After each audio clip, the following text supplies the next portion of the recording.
নিয়ে এলাম মজাদার একটা রেসিপি, চায়নাদের মতো কিন্তু চাইনিজ নয়। চায়নারা যেমন চিকেনের পা বিভিন্নভাবে খেয়ে থাকে, আমি ঠিক চিকেনের লেগ ফ্রাই করেছি। হ্যালো এভরিওয়ান, আসসালামু আলাইকুম। আজ আমি আপনাদের সাথে শেয়ার করব লেগ ফ্রাই। এখানে আমি চিকেন লেগ ফ্রাই করার জন্য কিছু চিকেনের লেগ নিয়েছি, অবশ্য কিছু চিকেনও নিয়েছি। নিয়ে এখানে আমি কিছু তান্দুরি মশলা, আদা রসুনের পেস্ট, হলুদ, মরিচ, ধনিয়ার গুঁড়া, সরিষার তেল দিয়ে খুব ভালোভাবে মেখে নিচ্ছি। একটু গরম মশলা পাউডার দিয়েছি, দিয়ে খুব ভালোভাবে মেখে নিয়েছি। এখন দিয়ে দিলাম একটু কালো গোলমরিচের গুঁড়া। কালো গোলমরিচের গুঁড়া দিয়েও খুব ভালোভাবে মেখে 30 মিনিট আমি রেস্টে রেখে দিয়েছি। 30 মিনিট রেস্টে রাখার পর চুলায় আমি প্যান বসিয়ে তেল খুব ভালোভাবে গরম করে নিয়েছি। এখন এখানে আমি কিছু কিছু করে পা, চিকেন এগুলো ছেড়ে দিচ্ছি এবং অল্প আছে, অর্থাৎ মিডিয়াম টু লো আছে, এগুলো আমি ভাজতে থাকবো। এখানে আমি কোনো ধরনের ময়দা, কর্নফ্লাওয়ার এসব কিছু ব্যবহার করিনি, কোনো ডিমও ব্যবহার করিনি। শুধুমাত্র মশলা দিয়ে মেখে, মশলা তেল দিয়ে মেখে 30 মিনিট রেস্টে রেখেছি। একটু বেশিক্ষণ রেস্টে রেখে দিলে আরও ভালো হয়।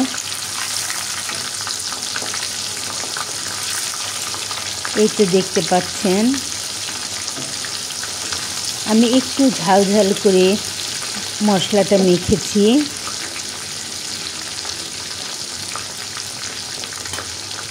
এইভাবে সাধারণ রেসিপিতে চিকেন ফ্রাইও খুবই মজার হয়ে থাকে। এই তো দেখতে পাচ্ছেন আমার চিকেন লেগগুলি খুব ভালোভাবে ভাজা হয়ে গেছে। এই তো আমি একটু উল্টে পাল্টে সুন্দর করে ভেজে নিচ্ছি।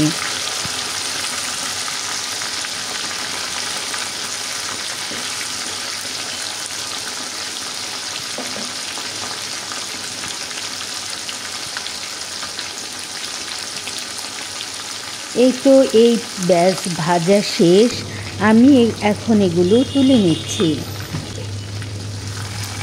এই তো চিকেনগুলো আমি এখন তুলে নিচ্ছি।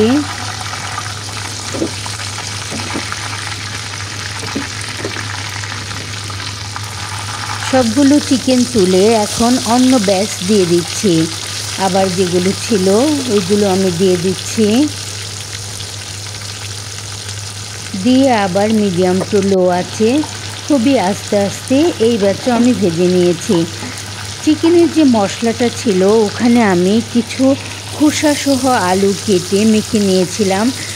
আলু কাটাটা ফ্রেঞ্চ ফ্রাইয়ের মতো না হলেও গোল গোল করে কেটে যে ভেজে নিয়েছি, খেতে ফ্রেঞ্চ ফ্রাইয়ের মতোই হয়েছে, খুবই মজা হয়েছিল। বেশ কিছুক্ষণ আমি আলু কেটেও রেখে দিয়েছিলাম, যতক্ষণ না পর্যন্ত দ্বিতীয় ব্যাচ আমার ভাজা না হয়েছে, ঠিক ততক্ষণ আলুগুলো আমি মেখে রেখেছি।